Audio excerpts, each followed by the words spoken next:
Boa tarde, pessoal. Boa tarde, porque agora aqui é tarde, né? Aí deve ser um outro horário, então boa tarde se for à tarde, bom dia se for dia, boa noite se for noite. Ontem eu li o primeiro capítulo de Gênesis.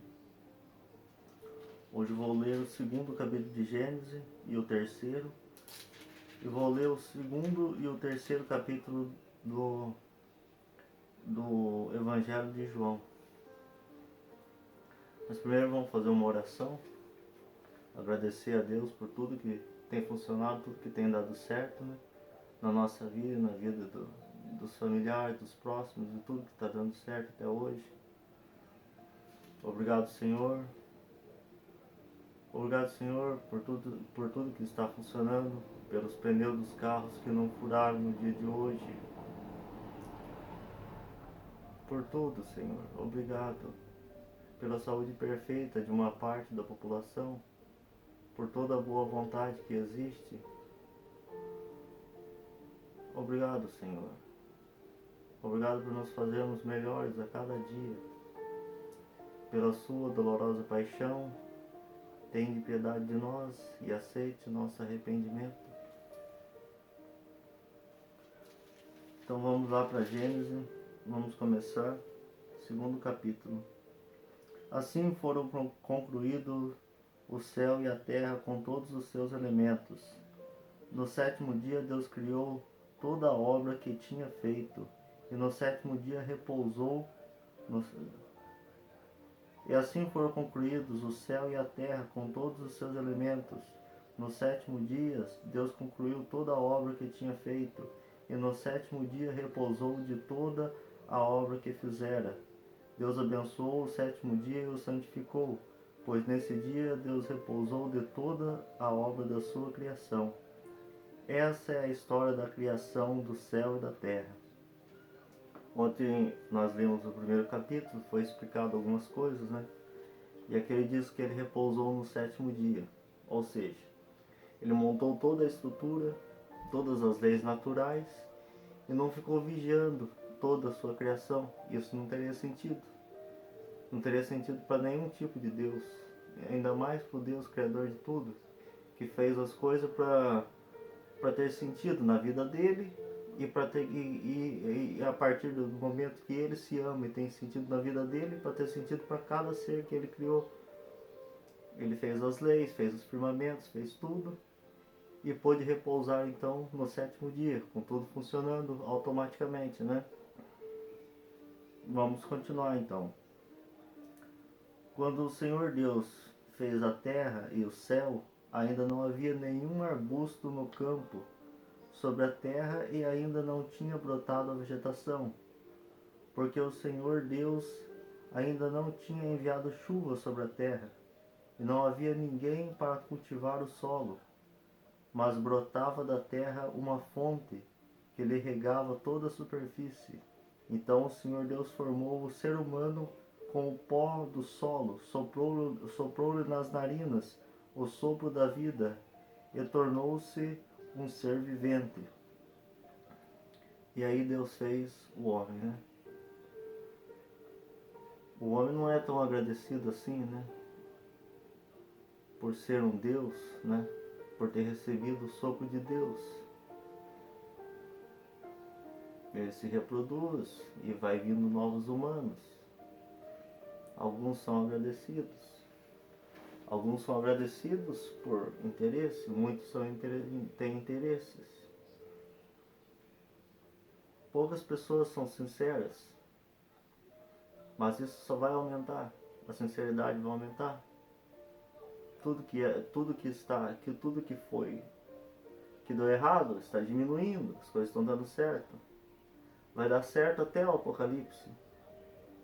O Apocalipse ninguém sabe como vai ser. Provavelmente não será toda aquela tragédia que João falou, que o apóstolo João falou. Talvez aquelas tragédias aconteçam em um país, depois em outro, depois em outro. Não é todo aquele peso que veio uma coisa atrás da outra, né? Mas as coisas estão melhorando. Jamais as coisas estão piorando. As coisas estão melhorando e as coisas estão caminhando para Deus. E é isso que devemos acreditar. Por mais que as pessoas vão contra isso, que as pessoas dizem contra esse tipo de pregação, né? Depois o Senhor Deus plantou um jardim em Éden, a oriente, e pôs ali o homem que havia formado. E o Senhor Deus fez brotar do solo toda sorte de árvore de aspecto atraente, de frutos saborosos. E no meio do jardim a árvore da vida e a árvore do conhecimento do bem e do mal. Aí está, né? A árvore do conhecimento do bem e do mal. Muitos anjos conheciam o bem e o mal. Alguns talvez não fizessem questão de saber sobre o que era o mal. Mas tem alguma coisa que atrai, né? O mal sempre tem alguma coisa que atrai. E Deus era conhecedor disso e fez essa árvore. E essa árvore seria o quê? Seria para ele. Não era para o homem ter acesso, né? Mas ele deixou lá. Ele deixou essa árvore lá por quê? Porque precisava, porque ele não podia ter um segredo, ele tinha que ser bem interpretado desde o princípio, né? Ele não podia ser mal interpretado hora nenhuma. Por isso todo esse processo que passamos, né? De Éden nascia um rio que irrigava o jardim, e de lá se dividia em 4 braços. O primeiro chamava-se Fison. Ele banha toda a terra de Ávila, onde se encontra o ouro, um ouro muito puro, como também o de Bélio e a pedra de ônix. O nome do segundo rio é Geom, o rio que banha toda a terra de Cush. O nome do terceiro rio é Tigre, corre ao oriente da Síria, e o quarto rio é o Eufrates. O Senhor Deus tocou o homem e o colocou no jardim de Éden, para o cultivar e guardar. Deus fez esses rios, os 4 primeiros rios que foram feitos.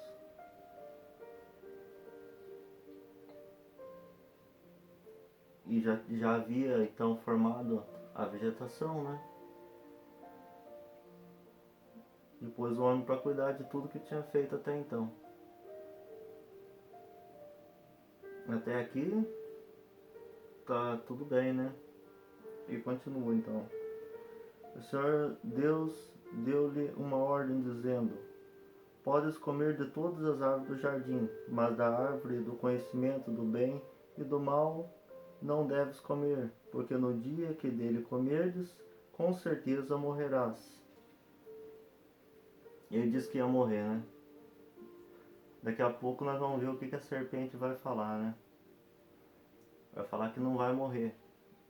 Ou seja, ela tem um conhecimento. Não deixa de ser um conhecimento que também veio de Deus, né? É criatura de Deus. Então ela tinha um conhecimento. Quando ela disse que não ia morrer, ela quis dizer que o homem iria morrer, mas depois ele ia viver de novo, né? Mas Deus disse, né? E o que Deus fala tá falado, tá consumado, tá feito. Ele disse que certamente morrereis se comer do fruto. Ou seja, se comer do fruto e não se arrepender, certamente irá morrer. É isso que ele disse, né? Uma possibilidade, mais um tipo de interpretação, né? E o Senhor Deus disse: não é bom que o homem esteja só. Vou fazer-lhe um auxiliar que lhe corresponda. Então o Senhor Deus formou da terra todos os animais selvagens e todas as aves do céu, e apresentou-os ao homem para ver como os chamaria. Cada ser vivo teria o nome que o homem lhe desse. E o homem deu o nome de todos os animais domésticos, e todas as aves do céu, e todos os animais selvagens, mas não encontrou um auxiliar que lhe correspondesse. Deus deixou ao homem esse poder da palavra, a dar significado aos nomes. Cada nome que o homem pronunciava e dava o nome para o animal, na mente dele já tinha um significado. A partir do significado, que aquele nome passava a ter aquele significado que estava na mente do homem. Certamente foi isso que aconteceu, né? Certamente é mais uma possibilidade também. Então o Senhor Deus fez vir sobre o homem um profundo sono, e ele adormeceu. Tirou-lhe uma das costelas e fechou o lugar com carne. Depois da costela tirada do homem, o Senhor Deus formou a mulher e apresentou-a ao homem. O homem exclamou: desta vez sim, é osso dos meus ossos e carne da minha carne. E ela será chamada humana, porque do homem foi tirada. Por isso deixará o homem o pai e a mãe e se unirá à sua mulher, e eles serão uma só carne. O homem e sua mulher estavam nus, mas não se envergonhavam.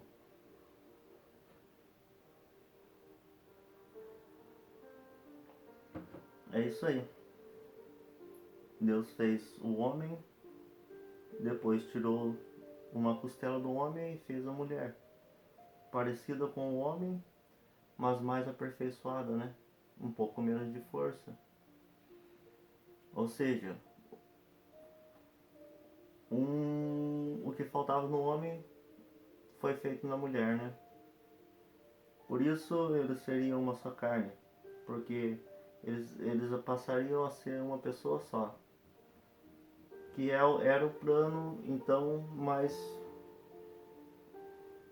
compacto ali, mais perfeito, né, do princípio. Alguma coisa deu errado, né? O pecado.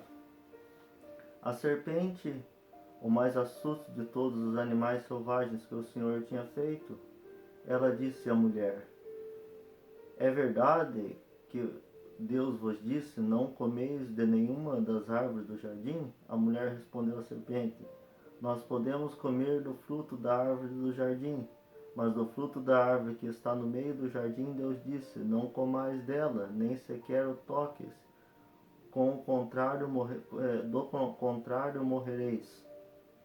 Mas a serpente respondeu à mulher: de modo algum morrereis, pelo contrário, Deus sabe que no dia que dela comerdes desta árvore, vossos olhos se abrirão e sereis como Deus, conhecedores do bem e do mal. A árvore estava lá, né? O homem e a mulher já estavam tranquilos, já tinham conhecido todas as novidades até então. Apesar que nunca acaba, a novidade com Deus nunca acaba. Com Deus não. O mundo morre de uma morte que não é natural, e essa é a novidade do mundo, né? Com Deus sempre tem uma novidade, né? Mas o homem escolheu a morte, né? Pois ele sabia que se comesse do fruto do conhecimento do bem e do mal, certamente ele ia morrer. Adão escolheu morrer. Essa foi a escolha que ele teve. Ele permaneceu vivo para que continuasse a criação, pois Deus fez o homem da maneira que ele pretendia. O homem saiu do jeito que ele queria. Ele não tinha por que fazer outro tipo de ser. Exatamente o que ele sonhava estava feito. E também não é uma coisa, certamente que não é uma coisa tão fácil, né? Senão era só abandonar. Mas é isso aí. Adão escolheu a morte, né?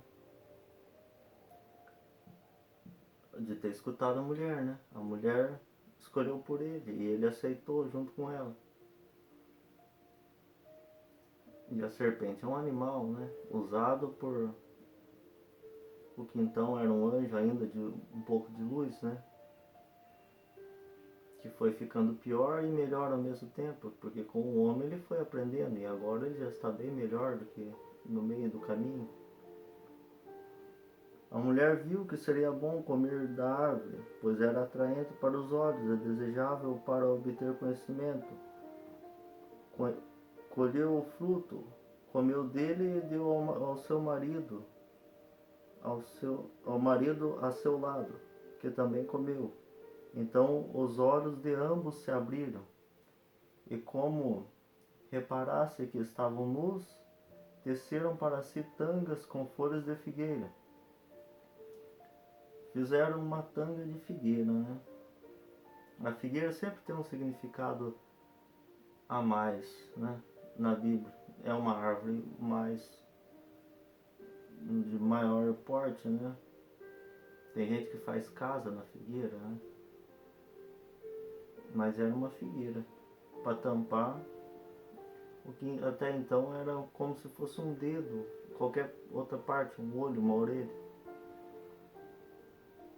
Quando ouviram o ruído do Senhor Deus que passava pelo jardim, à brisa da tarde, o homem e a mulher esconderam-se do Senhor Deus no meio das árvores do jardim.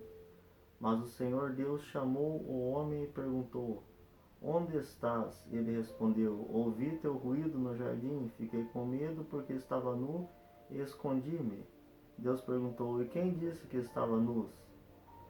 Então comeste da fruta cujo fruto proibi comer? O homem respondeu: A mulher que deste por companheiro foi ela que fez provar do fruto da árvore e eu comi. Então o Senhor Deus perguntou à mulher: Por que fizeste isso? E a mulher respondeu: A serpente enganou-me e eu comi. Muito fácil, né? Aconteceu tal coisa, foi fulano. Nunca parou de acontecer isso. Nunca mais parou, foi um ciclo. Por isso essa história parece ser mesmo verídica. Como isso acontece até hoje? Quanto que não é mais fácil falar assim, não, eu fiz tal coisa, dá pra consertar assim, ou não, eu fiz, não tem mais conserto, e agora já é. Mas não.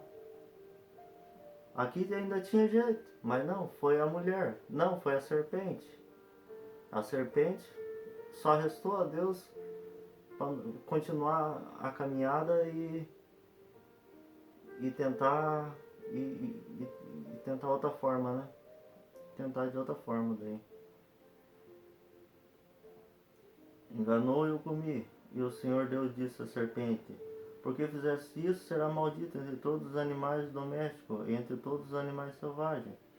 Rastejarás sobre teu ventre e comerás pó pó todos os dias de tua vida. Porém inimizade entre ti e a mulher, entre a tua descendência e a dela. Essa te ferirá a cabeça e tu lhes ferirá o calcanhar. Ou seja, ferirá a cabeça e tu lhe ferirás o calcanhar. O calcanhar já está ferido, né? Mas não foi só isso, né? Foi um corpo inteiro na cruz que aconteceu com Jesus. É a descendência da mulher. A nova Eva seria Maria, que foi salva, sem dúvida nenhuma. De todas as mulheres é quem salva ela, tanto que ela tem que interceder principalmente pelas mulheres, né? E então é isso aí. Agora a cabeça da serpente, né? Ninguém sabe quando vai ser esmagada, mas desde o princípio está profetizado que a cabeça da serpente ia ser esmagada. Então não tem como não ser esmagado. Se tudo que foi narrado aconteceu, como isso não ia acontecer? Tudo que tem na Bíblia aconteceu. O que não aconteceu é o que ainda vai acontecer. E a mulher disse, e Deus disse, né? E a mulher lhe disse: Multiplicarei o sofrimento de tua gravidez. Entre dores dará à luz os filhos. Teus desejos te arrastarão para teu marido e ele te dominará. Ao homem ele disse: Porque ouviste a voz da tua mulher e comeste da árvore, de cujo fruto te proibi comer, amaldiçoado será o solo por tua causa. Com sofrimento tirarás dele o alimento todos os dias de tua vida. Ou seja, acabou com o paraíso ali mesmo, né? Bom, era paraíso se eu não precisasse usar da minha justiça, né? Eu vou precisar usar, então não tem, agora vai ser diferente. É o que Deus disse aqui. E assim, então, é assim que está caminhando todas as coisas, né? Então vai tirar com suor do rosto, ou seja, se não tiver um trabalho braçal para suar, mesmo que trabalhe de graça, mesmo que tenha alguma coisa para trabalhar com a mente, mas depois fazer alguma coisa em casa para suar, não está valendo. O trabalho é preciso trabalhar com as mãos, é preciso ter habilidades em coisas concretas, materiais ali concretos. Todo homem precisa disso, né? A Bíblia está falando isso. Ele produzirá para ti espinhos e ervas daninhas, e tu comerás das árvores do campo, comerás o pão com o suor do teu rosto, até voltares ao solo do qual foste tirado, porque tu é pós, e ao pós, e ao pó has de voltar. Comeu do fruto, né? Os filhos deles também, alguns vão voltar e alguns talvez não. Muitos não, né? Antes eram alguns, agora são muitos. E esse número aumenta cada vez mais. O homem chamou a sua mulher, Eva, porque ela se tornou a mãe de todos os viventes. E o Senhor Deus fez para o homem e sua mulher roupas de pele com as quais os vestiu. Então o Senhor Deus disse: Eis que o homem tornou-se como um de nós, capaz de conhecer o bem e o mal. Não ponha ele agora a mão na árvore da vida, para que dela comer e viver para sempre. A árvore da vida ficou guardada, né? A árvore da vida vem depois de todo o conhecimento que o homem vai precisar sentir na pele, né? Para ter acesso a essa árvore da vida. É como um videogame, né? Só que quando a caminhada é com Deus, o jogo é com Deus, é muito interessante. Quando é sem Deus, é um jogo de truque com bêbado que você não consegue entender absolutamente nada. E o Senhor Deus expulsou do jardim do Éden para que cultivasse o solo do qual fora tirado. Tendo expulsado o homem, postou a oriente do jardim do Éden os querubins com a espada flamejante a cintilar, para guardarem o caminho da árvore da vida. É um poder sobrenatural, né, que os anjos tinham aí de guardar essa árvore, né?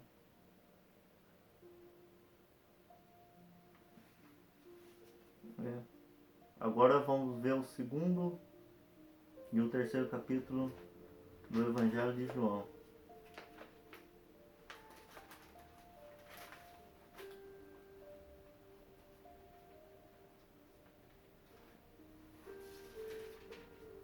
Olha lá, as bodas de Canaã.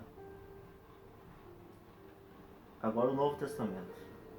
No terceiro dia houve um casamento em Caná da Galileia, e a mãe de Jesus estava lá. Também Jesus e seus discípulos foram convidados para o casamento. Faltando o vinho, a mãe de Jesus lhe disse: Eles não têm vinho. Jesus lhe respondeu: Mulher, para que me dizes isso? A minha hora ainda não chegou. Sempre a mãe fica apurando, né? Deixando, dificultando as coisas, né? Ele não tinha nada com o vinho. O primeiro milagre dele foi o vinho. E o primeiro pecado do homem foi comer o fruto, foi a desobediência.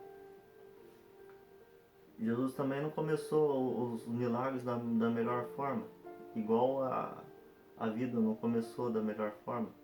Mas Jesus pecou? Não. Em momento nenhum Jesus pecou. O homem começou com o pior pecado, desobedeceu quem ele não podia desobedecer, não podia nem pensar em desobedecer. Sua mãe disse aos que estavam servindo: Fazei tudo o que ele vos disser. Estavam ali 6 talhas de pedra, de quase 100 litros cada, destinada às purificações rituais dos judeus. Jesus disse aos que estavam servindo: Enchei as talhas de água, e eles as encheram até a borda. Então disse: agora tirai e levai ao encarregado da festa. E eles levaram. O encarregado da festa provou da água mudada em vinho, sem saber de onde viesse, embora os serventes que tiraram a água o soubessem. Eles sabiam de onde tinha tirado a água e já imaginavam que alguma coisa ia acontecer, né? Sabia o que tinha tirado, sabia que alguma coisa ia acontecer e o outro não sabia. Aí já começou essa incógnita, né? E já começou a elaboração do milagre, né?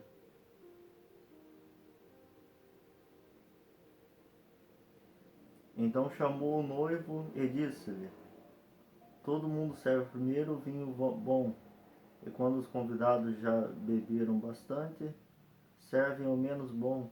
Tu guardaste o vinho bom até agora. Ou seja, viu? Ele disse aqui que ele guardou o vinho bom até agora.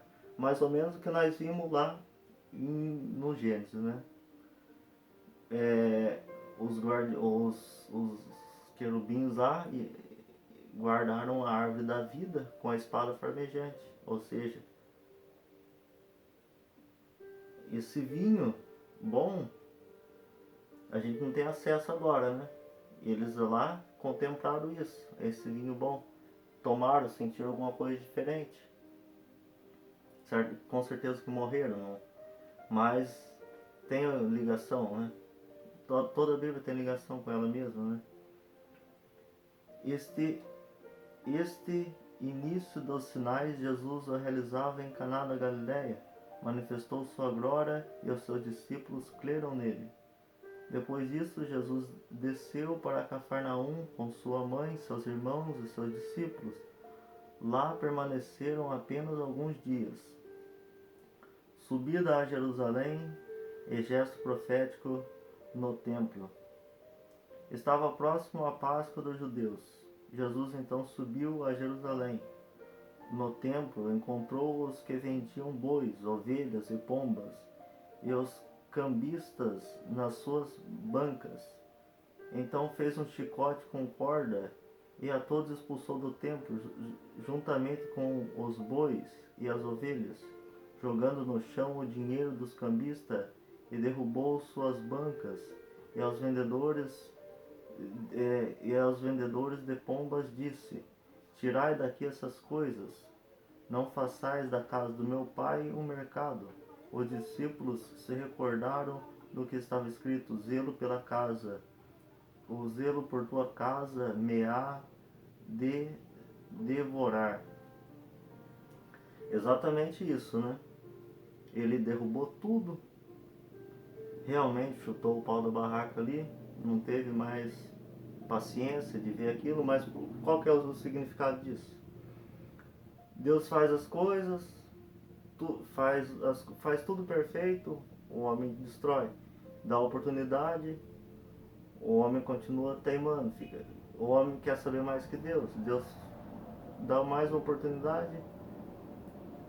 A partir do momento que apareceu o dinheiro, essa energia do dinheiro que é dita, essa energia do dinheiro é para concentrar o mundo em um lugar só. Desde que ele foi criado, a intenção é essa. Desde a Torre de Babel, que nós vamos ver um outro dia, né? O objetivo é concentrar tudo num lugar só.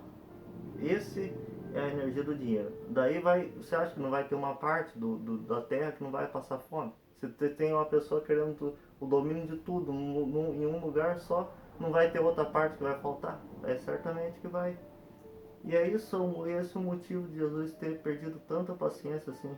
Que ninguém tem mais paciência, ninguém teve mais paciência na terra que Jesus. Então os judeus perguntaram a Jesus: que sinal nos mostras para agires assim? Jesus respondeu: destrói vós esse templo, e em 3 dias eu o reerguerei. Os judeus então disseram: a construção desse templo levou 46 anos, e tu sereis capaz de erguê-lo em 3 dias? Ora, ele falava isso a respeito do templo do seu corpo. aqui ele já falava isso sabendo, que já imaginando pelo que ele tem que passar, né? Até porque depois de saber de tanta coisa, ele já não tinha mais o que aprender também na Terra, né? A gente sempre tem o que aprender, né? A gente sempre tem que se aperfeiçoar. E a Jesus restou, começou esse pensamento nele de se sacrificar, né? Já que ele chutou o pau da barraca lá, então agora me erga na cruz lá, então, e daí vamos resolver lá no céu, né? Porque na terra, igual o apóstolo João disse, o mundo jaz do maligno, né? Depois, mas tem que viver da melhor forma possível, né? Que for possível viver, tem que procurar viver, claro. Depois que Jesus fora reerguido dos mortos, os discípulos se recordaram do que ele tinha dito isso, e creram na Escritura e na palavra que Jesus havia falado. Jesus em Jerusalém, Nicodemos. Estando em Jerusalém na festa da Páscoa, muitos creram no seu nome, vendo os sinais que realizava. Jesus, no entanto, não lhe dava crédito, porque conhecia a todos e não ensinava, não precisava de ser informado a respeito do ser humano. Informado a respeito do ser humano. Ele bem sabia o que havia dentro do homem. Jesus sabia tudo, né? Sabia o que havia dentro do homem, né? Não tinha interesse nenhum por aquele tipo de coisa, mas tinha conhecimento. Sentia na pele também, porque tinha compaixão do ser humano, né? Sentia tudo na pele também. Quando queria, porque o que ele quisesse sentir, ele sentia, porque ele tinha fé, uma fé maior, uma fé que a gente pode treinar, pode chegar perto, porque se ele disse que nós podemos fazer coisas até maiores, é verdade, porque ele sendo Deus não pode mentir, né? Havia alguém dentre os fariseus chamado Nicodemos, um dos chefes dos judeus. À noite ele foi se encontrar com Jesus e lhe disse: Rabi, sabemos que vieste como mestre da parte de Deus, pois ninguém é capaz de fazer os sinais que tu fazes se Deus não está com ele. Jesus respondeu: em verdade te digo, se alguém não nascer do alto, não poderá ver o reino de Deus. Nicodemos perguntou: como pode alguém nascer se já é velho? Ele poderá entrar uma segunda vez no ventre da sua mãe para nascer? Jesus respondeu: em verdade te digo, se alguém não nascer da água e do Espírito, não poderá entrar no reino de Deus. O que nasceu da carne é carne, o que nasceu do Espírito é Espírito.